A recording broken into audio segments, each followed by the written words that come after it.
Hello friends, let's start today's chapter जिसका नाम है PIL public interest litigation. So let's start. Traditional जो rule था लोकस स्टैंडाई का, लोकस स्टैंडाई एक्चुअल में है क्या कि जिस इंसान के साथ जुल्म हुआ है सिर्फ वही जो है जाकर सुप्रीम कोर्ट में मतलब अपनी बात को कह सकता है कि भाई मेरे साथ जुल्म हो रहा है, ठीक है, बिकॉज ऑफ देयर पॉवर्टी और इग्नोरेंस। लेकिन क्या है, कभी कभी ऐसा होता है कि बहुत सारे लोग ऐसे हैं जिनके पास बहुत ज़्यादा पॉवर्टी है, गरीबी है, बहुत इग्नोरेंस है, उनको पता ही नहीं कि उनके साथ ये जो है ये जुल्म हो रहा है, और सोशली और इकोनॉमिकली बहुत ज़्यादा डिसएडवेंटेज पोजीशन है उनकी, ठीक है, तो वो कोर्ट नहीं जा सकते रेमेडीज़ के लिए। तो उनमें से एक इंसान खड़ा होता है और वो कहता है I will go court on their behalf. मैं उनके मतलब उनके कोर्ट पर, उनके बिहाफ पर कोर्ट जाऊंगा।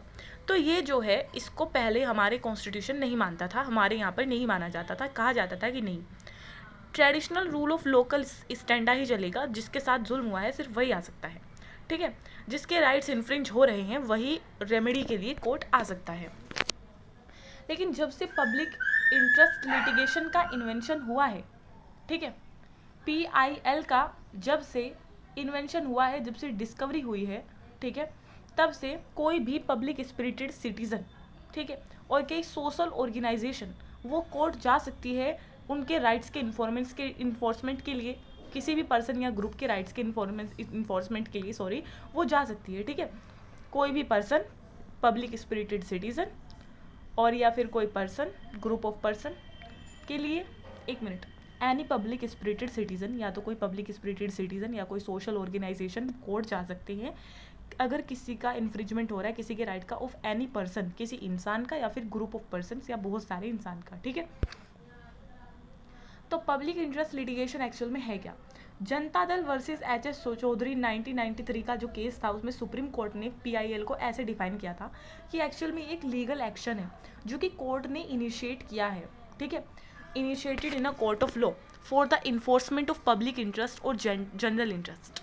और इसको लाया गया है क्यों? ताकि पब्लिक इंटरेस्ट को इन्फोर्स किया जा सके और जनरल इंटरेस्ट को इन्फोर्स किया जा सके, जिसमें पब्लिक और एक क्लास का या कम्युनिटी का इंटरेस्ट जुड़ा हुआ है और कुछ इंटरेस्ट जुड़े हुए हैं जिसमें लीगल राइट्स और लाइबिलिटीज़ अफेक्ट हो रहे हैं, ठीक है।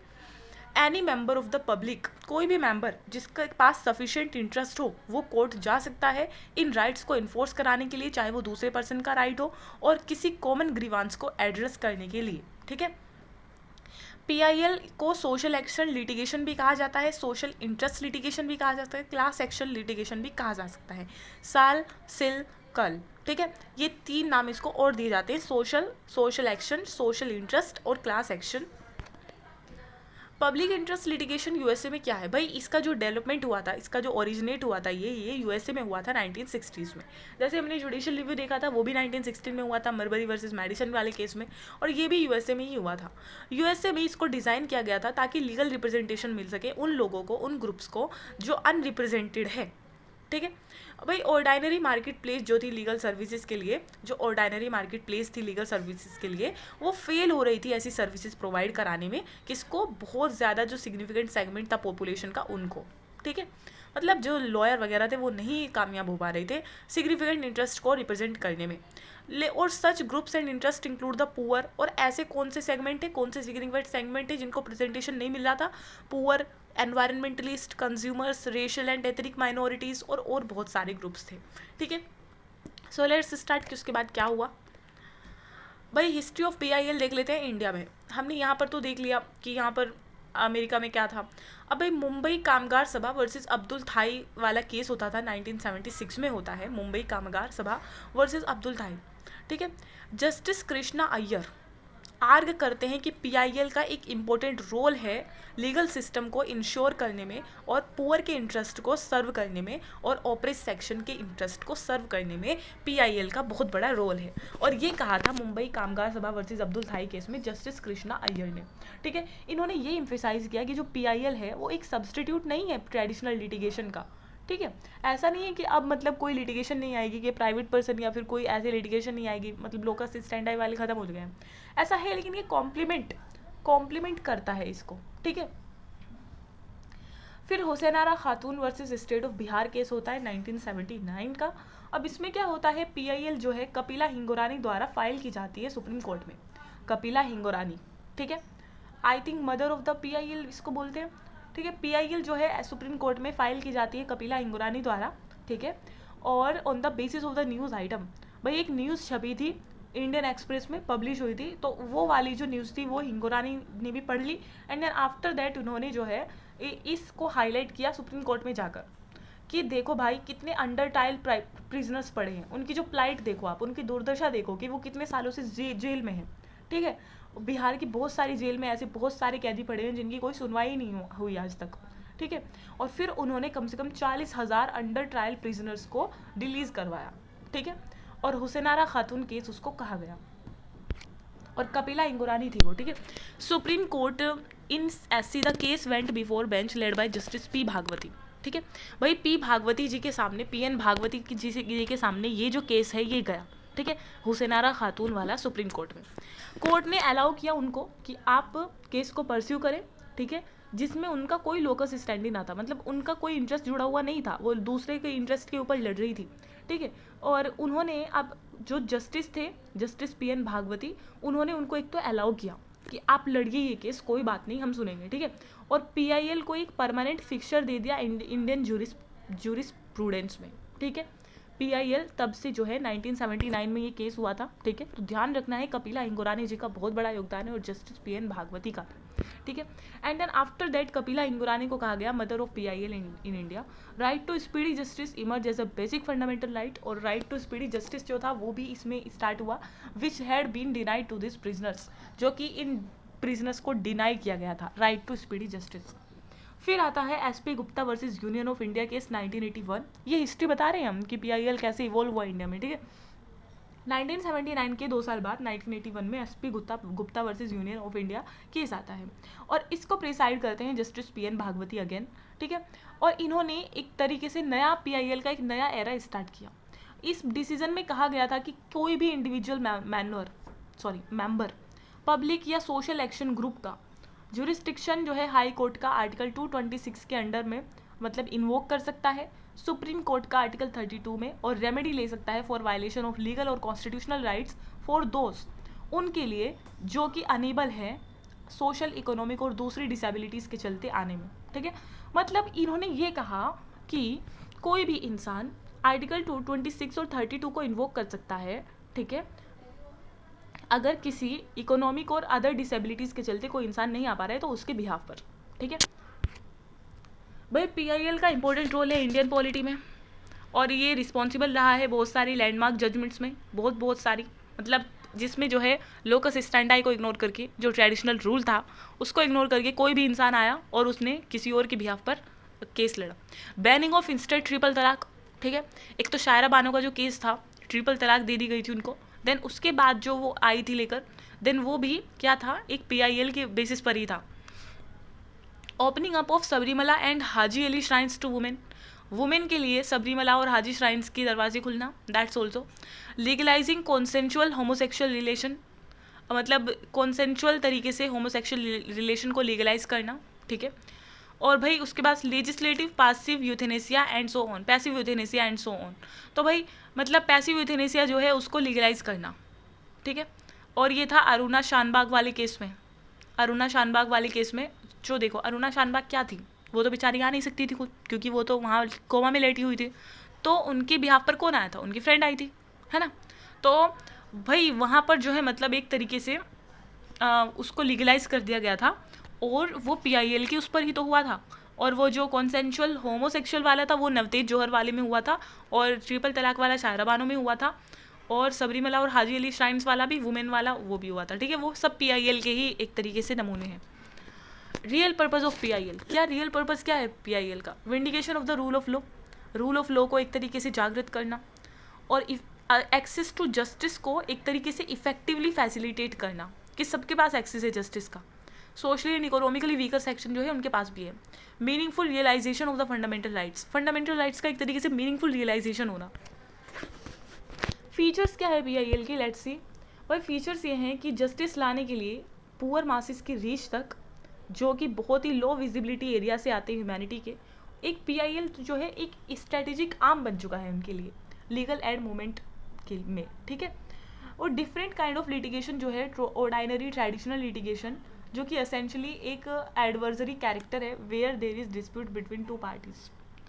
Different kind of litigation from the ordinary traditional litigation, which is essentially of an adversary character where there is a dispute between two parties. Features है ये PIL के, ठीक है।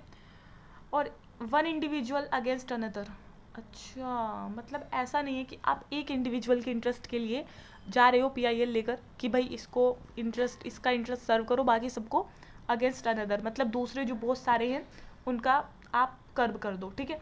तो ऐसा इसके लिए PIL को इन्फोर्स नहीं किया जा सकता या PIL को नहीं लेकर आया जा सकता, ठीक है। इसका ये पर्पज़ है ही नहीं कि one individual against another, as happen in the case of ordinary litigation, but it is intended to promote and vindicate public interest, ठीक है। जैसा कि ऑर्डिनरी लिटिगेशन में होता है, लेकिन PIL उससे अलग है, ऑर्डिनरी लिटिगेशन से अलग है, क्योंकि ये प्रमोट करती है vindicate public interest, public interest को विंडिकेट करती है, प्रमोट करती है, ठीक है। भाई ये फीचर्स है कुछ PIL के। एक तो फीचर ये है कि ये जो लोग हैं जो नहीं आ सकते उनको एक तरीके से रिप्रेजेंटेशन का मौका देती है, ठीक है।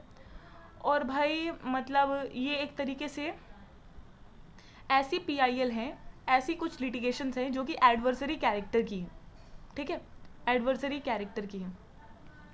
मतलब सॉरी सेकंड पॉइंट देखो आप ढंग से, एक्चुअल में ये जो लिटिगेशन है ये डिफरेंट काइंड की लिटिगेशन है, ऐसी नहीं है जैसे कि दो लोगों के बीच में डिस्प्यूट हो रहा है, जैसे एडवर्सरी कैरेक्टर की होती है ऑर्डिनरी ट्रेडिशनल लिटिगेशन, जैसे हम देखते आ रहे हैं कि दो इंसानों के बीच में डिस्प्यूट हो रहा है, एक चला गया कोर्ट, सो ये ऐसी नहीं होती, ठीक है।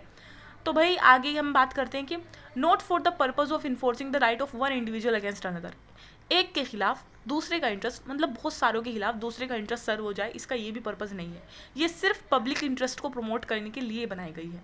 Violation of constitutional legal rights of large number of people, जहाँ पर लार्ज नंबर ऑफ पीपल का वायलेशन हो रहा है राइट्स का, ठीक है, इग्नोरेंट है वो बेचारे, सोशली इकोनॉमिकली डिसएडवांटेज है, उनको भी अननोटिस नहीं जाना चाहिए, अनरिड्रेस नहीं जाना चाहिए, उनको भी मौका मिलना चाहिए रिप्रेजेंटेशन का, दैट्स व्हाट हमारी PIL कहती है। एक्चुअल में ये कोऑपरेटिव एफर्ट है on the part of petitioner, the state और public authority and the court, ये एक्चुअल में सब कोऑपरेट कर रहे हैं, पेटिशनर भी कोऑपरेट कर रहा है, स्टेट और पब्लिक अथॉरिटी भी, कोर्ट भी, सब कोऑपरेट करके क्या कर रहे हैं, कॉन्स्टिट्यूशनल और लीगल राइट्स को ऑब्जर्व कर रहे हैं, सिक्योर कर रहे हैं उनके ऑब्जर्वर्स। बेनिफिट्स और privileges conferred upon vulnerable sections, ये एक्चुअल में ये एक तरीके का क्या कह सकते हैं, सदका है, एक तरीके से कह सकते हैं कि सभी लोग जो है मदद कर रहे हैं वल्नरेबल सेक्शन की, जो कि सोशल जस्टिस जिनके पास नहीं पहुंच पा रहा है। Litigation is undertaken for the purpose of redressing public injury, enforcing public duty, litigation जो है वो ली जा सकती है, वो की जाती है पब्लिक इंजरी को एड्रेस करने के लिए, पब्लिक ड्यूटी को, सोशल कलेक्टिव डिफ्यूज राइट्स को, और विंडिकेटिंग पब्लिक इंटरेस्ट को, ठीक है। और मतलब इनको पब्लिक इंटरेस्ट को इन्फोर्स कराने के लिए ये इसको किया जा सकता है। और जो रोल है जो कि कोर्ट यहाँ पर प्ले करता है वो बहुत ही ज़्यादा असर्टिव है, ठीक है, ट्रेडिशनल एक्शन से ज़्यादा असर्टिव है, ये बहुत ज़्यादा क्रिएटिव है, पासिव नहीं है, क्रिएटिव है, और बहुत पॉजिटिव एटीट्यूड इसमें कोर्ट का होता है, ठीक है।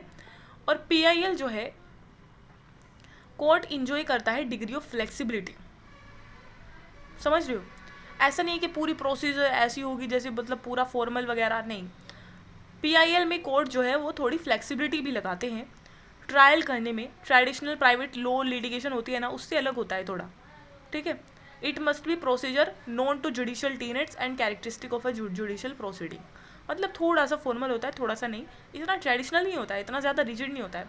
There is no determination on adjudication of individual rights, कोई डिटर्मिनेशन नहीं होती है इंडिविजुअल राइट्स की एब्जुडिकेशन करने में। What are some of the issues pertaining to PIL India, अब भाई हमने इसके बेनिफिट्स तो देख लिए, फीचर्स तो देख लिए कि एक्चुअल में होते क्या क्या हैं, अब हम इसके कुछ वो भी देखते हैं कि इसके ड्रॉबैक्स क्या क्या हैं, क्या क्या इश्यूज़ इससे आते हैं, ठीक है। लेट्स सी के इश्यूज़ क्या क्या हैं इससे। वेट अ मिनट, बारिश आ रही है, कपड़े उतारने दो पहले मुझे यहाँ तार से।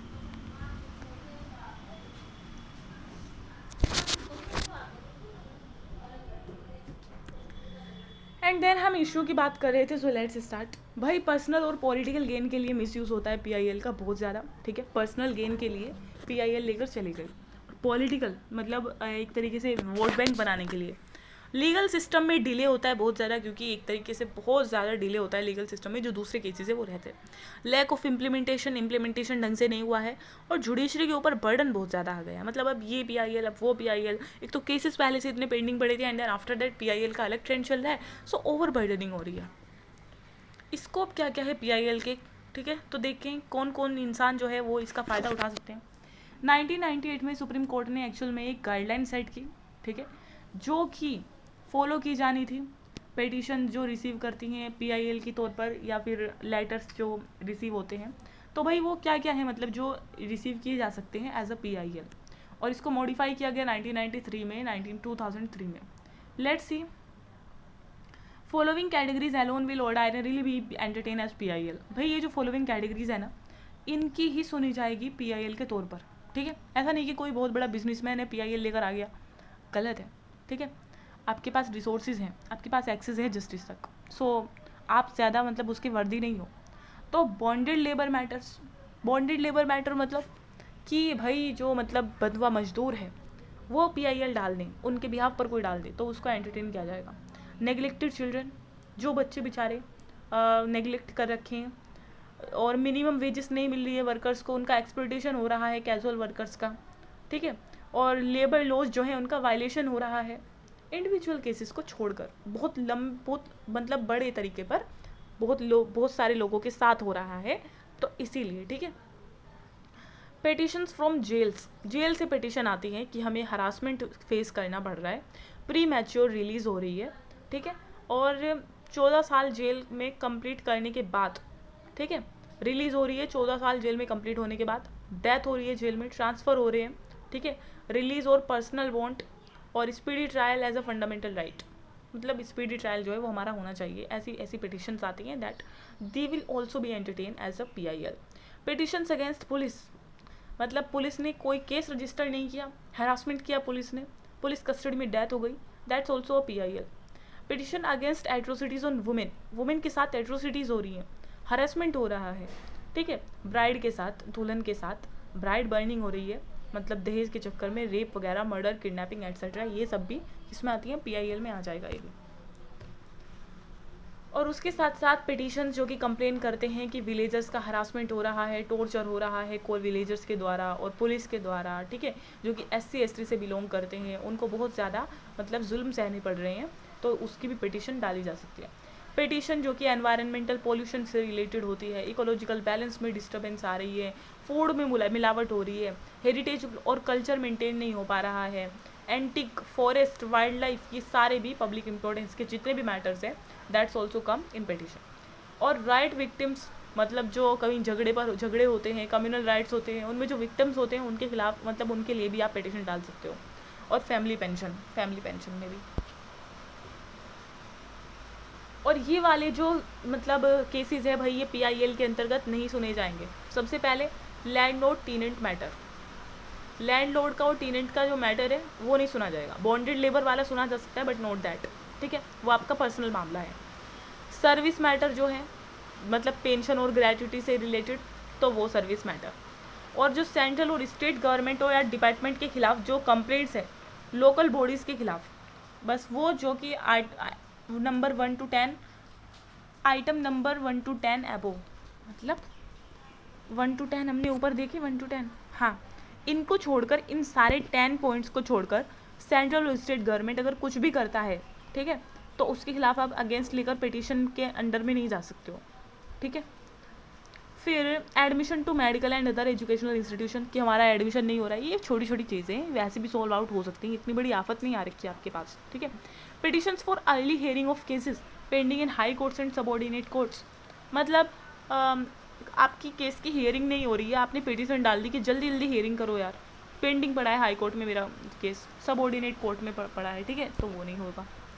प्रिंसिपल्स ऑफ PIL के प्रिंसिपल्स क्या क्या हैं, let's see. Powers under Article 32 and 226. The court can entertain a petition filed by any interested person in the welfare of the people who are in disadvantaged position and thus not in position to knock the door of the court. वही बात है कि कोई भी इंसान जो है petition को एंटरटेन कर सकता है, ठीक है, मतलब कोर्ट जो है पिटीशन ले सकता है अगर वो किसी इंटरेस्टेड पर्सन ने डाली है उन लोगों के वेलफेयर के लिए जो कि नहीं आ सकते कोर्ट में, ठीक है। तो ऐसे जो कोर्ट है वो कॉन्स्टिट्यूशनली एक तरीके से बाउंड है कि वो फंडामेंटल राइट्स को प्रोटेक्ट करेगा ही करेगा इन लोगों के। रिलैक्सिंग प्रोसीजरल लॉ, जब पब्लिक इम्पोर्टेंस के इश्यूज़, ठीक है, आते हैं पब्लिक इम्पोर्टेंट के या फंडामेंटल राइट्स को लार्ज नंबर ऑफ पीपल के इन्फोर्स कराना होता है, ठीक है, द कॉन्स्टिट्यूशनल ड्यूटीज़ को function of the state are raise the court read a letter और टेलीग्राम एज अ PIL, तब कोर्ट जो है एक लेटर या टेलीग्राम को भी PIL की तरह ट्रीट कर सकता है। प्रोसीजरल लॉस क्या होते हैं कि आपको फॉर्मली जो है डालनी पड़ती है अपनी याचिका, लेकिन यहाँ पर क्या है, लिटिगेशन आप एक PIL जो है मतलब लिटिगेशन आप किसके थ्रू दे सकते हो, लेटर के और टेलीग्राम के थ्रू भी दे सकते हो, कोर्ट उसको भी एक्सेप्ट कर लेगा। तो यहाँ पर प्रोसीजरल लॉ में थोड़ी फ्लेक्सिबिलिटी दिखाई जाती है, ठीक है, ये प्रिंसिपल है PIL का, समझ रहे हो। मतलब जहाँ पर बहुत मतलब अ लार्ज नंबर ऑफ पीपल का थोड़ा सा मतलब क्या हो रहा है, हनन हो रहा है फंडामेंटल राइट्स का, then you can treat letter और telegram as a PIL। Injustice meted out to a large number of people, अगर इनजस्टिस हो रहा है बहुत सारे लोगों के साथ तो कोर्ट कभी हेजिटेट नहीं करेगा आर्टिकल 14 और 21 को इन्वोक करने में, और जो इंटरनेशनल कॉन्वेंशन हो रखा है ना ह्यूमन राइट्स पर, उसको भी इन्वोक करने में कोर्ट हेजिटेट नहीं करेगा, ठीक है, और फेयर ट्रायल देगा। और लोकस स्टैंडाई को रिलैक्स किया जा सकता है, जो कॉमन रूल है लोकस स्टैंडाई का उसको रिलैक्स कर दिया जाता है। और जब कोर्ट जो है वो prima facie satisfied about violation of any constitutional right of a group, जब कोर्ट सेटिस्फाई हो जाता है कि हाँ भाई किसी कॉन्स्टिट्यूशनल राइट का ग्रुप के वायलेशन हो रहा है, ठीक है, तो ये स्टेट को या गवर्नमेंट को ऐसे क्वेश्चन रेस करने पर नहीं मतलब रोक सकता as to the maintainability of the petition, ठीक है। मतलब एक मिनट इसको फिर से पढ़ लो।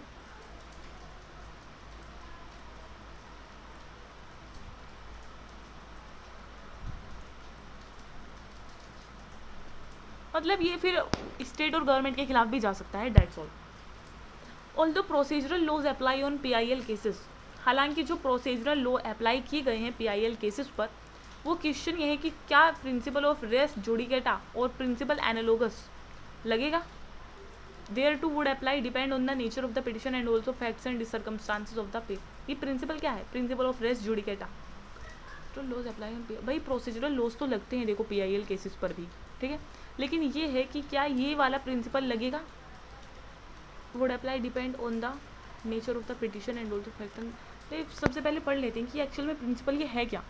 ये फेयर एडमिनिस्ट्रेशन को प्रमोट करता है जस्टिस के, seeks to promote the fair administration of justice and honesty and to prevent the law from abuse.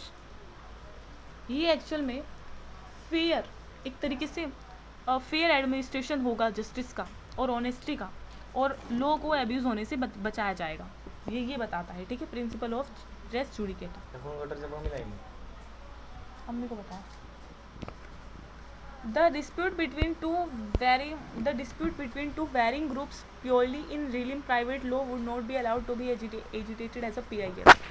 भाई देखो अगर दो ग्रुप्स के बीच में डिस्प्यूट हो रहा है, ठीक है, और ये एक तरीके से प्राइवेट लॉ के एम्बिट में आ रहा है, तो उसको PIL नहीं कह सकते आप।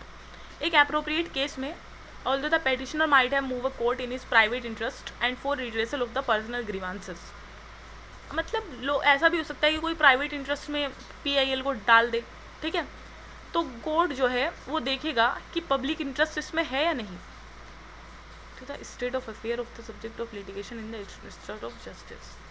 ये सारे वर्ड्स इतने ज़्यादा भारी भरकम हैं कि एक तरीके से घुमा देते हैं, मेंस के आंसर राइटिंग में ठीक रहेंगे ये। चलो फिर से पढ़ते हैं। In an appropriate case, although the petitioner might have moved a court in his private interest and for redressal of the personal grievances, एक appropriate case में petitioner जो है वो move कर सकता है कोर्ट में अपने private interest में भी, ठीक है। The court in furtherance of the public interest may treat it necessary to inquire into the state of affairs of the subject of litigation in the interest of justice। तो court इसमें examine करेगा कि ये actual में public interest के लिए इसने PIL file की है कि पर्सनल इंटरेस्ट के लिए, ठीक है, वो देख सकता है कि इसका लिटिगेशन का नेचर क्या है, ठीक है, इसका सब्जेक्ट क्या है। The court in special situation में अपॉइंट कमीशन और other bodies for the purpose of investigating into the allegations and finding out facts. जो कोर्ट है स्पेशल सिचुएशन में वो कमीशन को अपॉइंट करेगा या किसी दूसरी बॉडी को अपॉइंट करेगा ये इन्वेस्टिगेट करने के लिए कि एलिगेशन सच है कि नहीं और फैक्ट्स जो हैं वो सच है कि नहीं, ठीक है।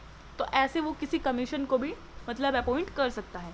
कोर्ट में also direct management of public institution, court जो है वो पब्लिक इंस्टीट्यूशन का मैनेजमेंट भी डायरेक्ट कर सकता है, taken over by such commission.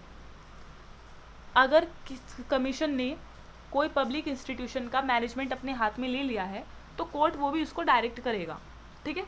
The court will not ordinarily transgress into a policy, कोई कमीशन अपॉइंट कर दिया और देखो कि ये सही कह रहे हैं कि नहीं कह रहे हैं, और फिर डायरेक्ट कर दिया मैनेजमेंट ऑफ पब्लिक इंस्टीट्यूशन, किसी भी पब्लिक इंस्टीट्यूशन का मैनेजमेंट भी डायरेक्ट कर सकता है कोर्ट, ठीक है। The court will not ordinary transgress into a policy, किसी भी पॉलिसी में ऐसे ही कोर्ट नहीं मतलब इंटरफेयर कर सकता। It shall also take utmost care not to transgress its jurisdiction, मतलब किसी दूसरे का ज्यूरिस्डिक्शन वो ट्रांसग्रेस ना करे, इसका भी ख्याल रखेगा, ठीक है, जब वो पीपल के राइट्स को प्रोटेक्ट कर रहा होगा। The court would ordinarily not step out of the known ease of judicial review, known areas of judicial review, जो नॉन एरियाज है जुडिशियल रिव्यू के उससे कोर्ट पीछे नहीं भाग सकता, ठीक है। भाई हाई कोर्ट की तो बात ऐसी है कि वो एक ऑर्डर पास कर सकता है for doing complete justice to the parties. It does not have a power akin to article 142 of the constitution of India, इसके पास पावर नहीं है 142 वाली, ठीक है। जो हाई कोर्ट है उसको एंटरटेन नहीं करना चाहिए एक writ petition by way of PIL, PIL के थ्रू जो रिट पिटीशन आई है हाई कोर्ट उसको एंटरटेन नहीं कर सकता, should not entertain a writ petition by way of appeal, ठीक है। क्वेश्चनिंग कॉन्स्टिट्यूशनैलिटी और वैलिडिटी ऑफ अ स्टैट्यूट और स्टैट्यूटरी रूल, इस पीआईएल रिट, अब ये भी है कि क्या पीआईएल एक रिट है, भाई रिट जो होती है वो एक रिटन कमांड होती है जो कोर्ट देता है, ठीक है। ये किसी एक्शन को स्टॉप कर सकती है और किसी एक्शन को इन्फोर्स भी कर सकती है हैपनिंग होने से। तो यहाँ पर पेटिशनर जो होता है वो एक्चुअल में एक इंडिविजुअल होता है या एक ग्रुप होता है जिसका फंडामेंटल राइट वायलेट हुआ है, तो रिट तो ये होता है। और भाई एक पीआईएल क्या होती है, form of writ, PIL is a form of writ, PIL is not a writ, it is a form of writ. सिर्फ इसका सिर्फ एक स्पेसिफिकेशन होता है, ये जनरल पब्लिक से जुड़ी हुई होती है, ठीक है। एक पर्टिकुलर लिटिगेंट मतलब एक इंसान से नहीं, जनरल पब्लिक से, जिसमें बहुत सारों का इंटरेस्ट जो है वो जुड़ा हुआ होता है। वहाँ पर रिट में क्या है, कोई एक इंसान है, एक एनी इंडिविजुअल, और यहाँ पर जनरल पब्लिक, ठीक है। मतलब इसमें जो पेटिशनर होता है वो no directly affected by the issue, वो इश्यू से डायरेक्टली अफेक्ट नहीं होता है, उसको उससे कोई लेना देना नहीं होता है, लेकिन फिर भी वो आता है, क्यों, क्योंकि उसको उनकी फिक्र है या वो एक तरीके से दयालु है, ठीक है। Guidelines for admitting PIL, guidelines क्या है कि आप कैसे जो है पीआईएल को एडमिट कर सकते हो। भाई एक तो पीआईएल जो है वो पब्लिसिटी इंटरेस्ट लिटिगेशन नहीं बनना चाहिए कि आपने पब्लिसिटी के लिए जो है पीआईएल ले ली, या हो सकता है कि आपने दे दी पीआईएल, ठीक है। पॉलिटिक्स इंटरेस्ट लिटिगेशन नहीं बनना चाहिए, ना प्राइवेट इंटरेस्ट लिटिगेशन और ना ही पैसा इंटरेस्ट लिटिगेशन, और मिडिल क्लास इंटरेस्ट लिटिगेशन, ठीक है। मतलब मिडिल क्लास के बहुत सारे इश्यूज़ है, ये नहीं कि आप हर एक इशू पर जा रहे हैं कोर्ट के पास। सुप्रीम कोर्ट ने इस कॉन्टेक्स्ट में ऑब्जर्व किया है पीआईएल कोई पिल नहीं है, पैनिशिया फॉर ऑल लॉन्ग्स, कि कोई भी मतलब कुछ भी गलत हो रहा है आप पीआईएल ले लो, जैसे एक पिल खा लो दर्द की, ठीक है। तो ये बेसिक राइट्स जो होते हैं वीक के और डिसएडवांटेज के, उनको प्रोटेक्ट करने के लिए था, ना कि हर चीज़ के लिए, ठीक है। तो इसीलिए रिसेंट टाइम्स में पीआईएल के अब्यूज़ हमको बहुत देखने को मिले हैं, तो इसलिए इसको री-एम्फेसाइज करने की ज़रूरत है, उन पैरामीटर्स को री-एम्फेसाइज करने की ज़रूरत है जिनके चलते पीआईएल जो है वो रिसोर्टेड की जा सकती है by petitioner and entertain by the court. Supreme court laid down the following guidelines for check the misuse of the PIL. Supreme court ने ये वाली फॉलोइंग गाइडलाइंस डाली है पीआईएल के चेक करने के लिए और मिसयूज़ करने के लिए। The court must encourage genuine and bona fide PIL, court को जो है इनकरेज करनी चाहिए एक सच्ची और जो कि ऐसी पीआईएल, मतलब जो कि सेल्फ इंटरेस्ट के लिए हुई ना, और ऐसी पीआईएल को कर्ब करना चाहिए जो कि एक्स्ट्रानिशियस कंसिडरेशन के लिए आई है, मतलब जो खुद के लाभ के लिए आई है। इंस्टेड ऑफ एवरी इंडिविजुअल जज devising his own procedure for dealing with PIL, ऐसा मत करो कि हर जज अपना खुद ही प्रोसीजर दे रहा है हर पीआईएल को एंटरटेन करने का। ये अच्छा रहेगा कि हर एक हाई कोर्ट जो है प्रॉपरली फॉर्मुलेट करे रूल को, ठीक है, for encouraging the genuine PIL, ठीक है। कोर्ट जो है वो प्राइमा फेशी है verify the credential of the petitioner. PIL को एंटरटेन करने से पहले ये देख लें कि पिटिशनर कौन है, ठीक है, कोर्ट वो कैसा है, और कोर्ट की जिम्मेदारी होगी कि वो सेटिस्फाई मतलब कंटेंट जो है पिटिशन का उसको करेक्ट करे। Court should be fully satisfied that substantial public interest is involve before entertaining the petition. पहले कोर्ट ये देखे कि हाँ भाई पब्लिक इंटरेस्ट इससे जुड़ा हुआ है, फुली सेटिस्फाई हो जाए कि हाँ भाई इसमें पब्लिक इंटरेस्ट इन्वॉल्व है, ठीक है, तब जाकर पीआईएल को एंटरटेन करे। कोर्ट जो है उसको इंश्योर करना चाहिए कि पिटीशन जो है जिसमें लार्जर पब्लिक इंटरेस्ट और ग्रेविटी और अर्जेंसी दिया गया है उसको पहले प्रायोरिटी दे, बाद में दूसरी पिटीशन को देखें, ठीक है, पहले जिसमें ज़्यादा लार्जर पब्लिक इंटरेस्ट है उसको इंक्लूड करें, उसको एंटरटेन करें। Court should also ensure that there is no personal gain, ये भी इंश्योर करे कोर्ट कि उसमें कोई पर्सनल गेन रही है, प्राइवेट मोटिव नहीं है और ना ही कोई ऑब्लिक मोटिव है इस पीआईएल को फाइल करने के पीछे। कोर्ट को ये भी इंश्योर करना चाहिए कि जो पिटीशन फाइल की गई है by busy bodies for extraneous and ulterior motives just be discourage, ऐसी पीआईएल जो कि खुद के मोटिव के लिए लाई गई है उसको डिस्करेज किया जाए, उसके ऊपर कोई एग्जेम्पलरी कॉस्ट को इम्पोज किया जाए और सिमिलर नोवल मैथड्स कुछ लगाए जाएँ ऐसी फ्रीवलेस पिटिशंस को रोकने के लिए। And that's what it was. Thank you so much.